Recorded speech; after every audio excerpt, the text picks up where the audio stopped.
and I think it shows that even the best and brightest of these students still can improve their decision-making skills. But I'm here to introduce Abbey as well, and it's an honor to do so. I remember Abbey coming in as a sophomore and coming to volleyball, which was kind of a chaotic year. I was the volleyball coach for 24 hours before I fired myself. We brought in one of the graduate sisters to do a great job for us. That year was Mr. Maynard's first year, and we were much smaller and met in here every day for devotions and rotated who did devotions, just whoever wanted to do it.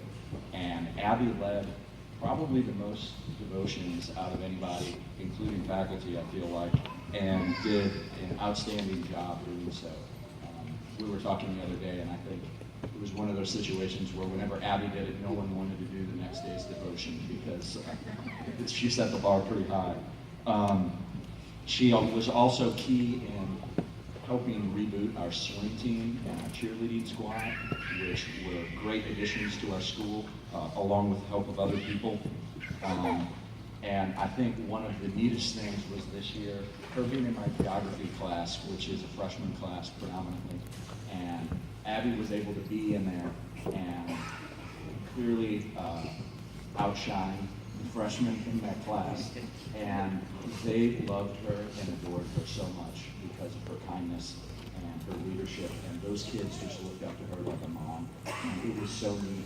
And the day that she was gone, when the seniors were able to leave early, those kids sat around and talked about her for so long in my class. And I'm positive it wasn't because they wanted to avoid geography talk. So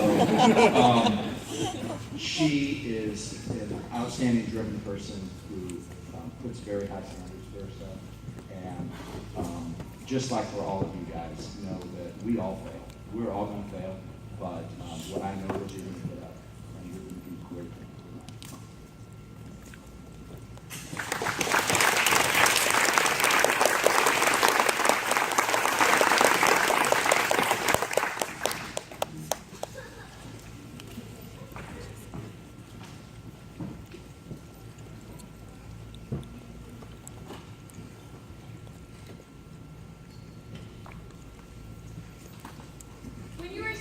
In front of a group, it can be really scary and hard to know exactly where to begin. But after some thought and a nice amount of help from my good friend Google, I decided that the best place to start was at the very beginning of my academic career. I was in preschool, and my first few months went by without a hitch. As time went on, I developed a particular attachment to a pink stroller that I used to push around my baby dolls. One day, as I went to find my stroller, I arrived at its usual resting spot, only to realize that it was gone. My stroller had been stolen, and I was shocked. A quick glance around the room showed me the culprit. Another girl was pushing her own baby dolls in it. Now, as a young child, when I became frustrated, I bit whatever was causing trouble for me. Everything from the strollers to toys to stuffed animals, you name it. I probably put some Bible marks into that. I had not, however, bitten anybody else before.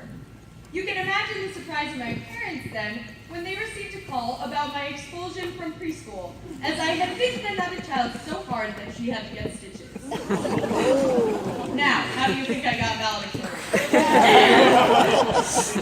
As much as I would like to discuss the various other antics that I experienced in my younger years, I feel that it would be more appropriate to jump to the beginning of my own time at Lutheran High School of San Antonio.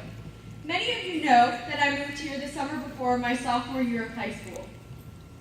When I attended the New Mustang Roundup, where I first encountered some of the most outgoing members of my class, I found people incredibly welcoming and kind. But as welcoming as I found those people to be, this new beginning was one of the hardest things that I have ever experienced. I'm happy to announce that I survived, clearly, or else I would not be standing in front of you all today. Indeed, I made it through that particular struggle, and though my situation was unique, I know that members of my class have been through unique struggles of their own throughout their time in these hallways. But one thing that I find interesting is that when I think about the difficulties that we have surely gone through, I cannot help but think of the solutions that these small classrooms have provided. At the front of the room have stood our teachers, men and women that we have both feared and loved. I think back on the hardest times, and I see the way Miss Viola's candy basket made the worst days 1,000 times better.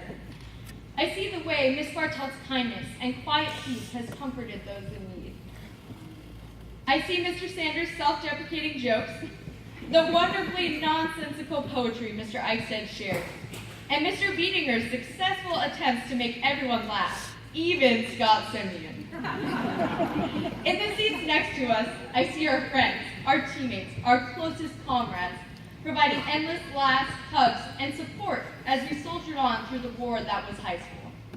Outside of the four walls of the classroom, in the gyms and the natatoriums, on the fields and tracks, all of the places that we sweat, bled, and cried tears of victory, I see the coaches who inspired us and the sports that gave us beauty, drive, and purpose. No matter how happy or sad we are about graduating, we have to admit that through everything, we have been changed. We have been molded like warm putty in the hands of our parents, teachers, peers, and coaches. We have lost and found friends in the desks that we have grown utterly familiar with. Some of us have discovered our futures in the sports that we have played and in the clubs that we have participated in. From the very beginning of high school, we have become familiar with change because the day that we stepped onto this very campus, we were never and would never be the same again. But all that we can do is say thank you. Why, you may ask, would we say thank you when change can be such a difficult thing? The familiarity of the school that we knew so well was changed in our senior year by the pressure of SATs and college applications. This, for many of us, was not a welcome thing, as it only stressed us out and complicated our already extremely busy lives. Many of us are afraid already, because the hand of change beckons in uncertainty, and fear trails closely behind it. No matter how sure we think we feel about our choice of college, major, or general future, we are all painfully aware of the change that we are about to undergo, and how everything that we thought we were sure of will probably change too.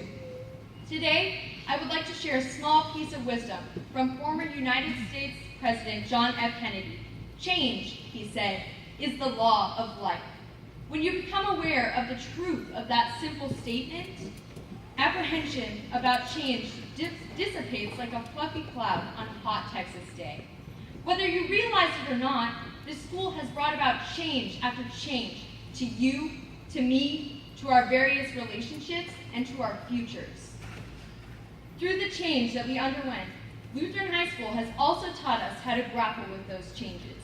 Because of LHS and all that it embodies, I'm confident that we may face our futures boldly, with determination in our minds and Jesus in our hearts, because Lutheran has taught us how to approach the challenges that we will inevitably face.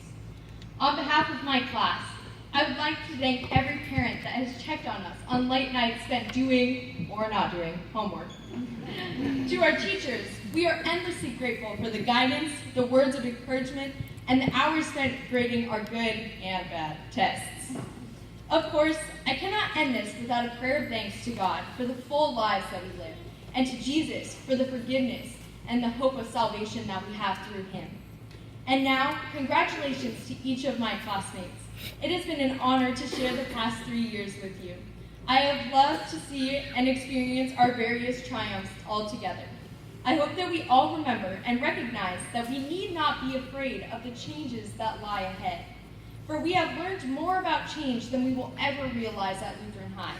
Like wild young Mustangs, bolting to leave the safety of the herd, we are the class of 2017, and we are ready to blaze the unknown trails of our lives. Each and every one of us is fully prepared to take a nice big bite out of life, just like I did to that poor girl's arm. Thank you, and God bless. P.S. I love you, Mom and Dad. You guys are the best.